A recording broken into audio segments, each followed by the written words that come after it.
નમસ્કાર દર્શક મિત્રો, હું છું રૂપલ વણેચિયા. સંપૂર્ણ ન્યૂઝમાં આપનું સ્વાગત.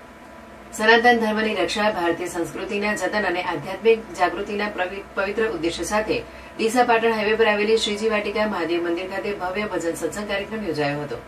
દર રવિવારે યોજાતા ધાર્મિક કાર્યક્રમોની કડી રૂપે આયોજિત આ કાર્યક્રમમાં મોટી સંખ્યામાં ભાવિકો અને મહિલાઓ જોડાયા હતા. સનાતન ધર્મ સંસ્થાન સેવા ટ્રસ્ટ ભારતના બનાસકાંઠા જિલ્લા મહિલા આગેવાનોની ઉપસ્થિતિમાં યોજાયેલા કાર્યક્રમમાં જિલ્લા મહિલા આગેવાન પૂજાબેન કલ્પેશભાઈ ઠક્કર અને તેમની ટીમે ભક્તિરસથી ભરપૂર ભજનો રજૂ કર્યા હતા. ભગવાનના નામ સંકીર્તન, ભજન કીર્તન અને સત્સંગથી સમગ્ર વાતાવરણ ભક્તિમય બની ગયું હતું. કાર્યક્રમમાં ધર્મપ્રેમ, સંસ્કાર અને એકતાનો સંદેશો આપવામાં આવ્યો હતો. મોટી સંખ્યામાં ઉપસ્થિત ભાવિકોએ ભજનની મધુર ધૂન સાથે ભગવાન શિવની ભક્તિમાં લીન થઈ આધ્યાત્મિક આનંદનો અનુભવ કર્યો હતો.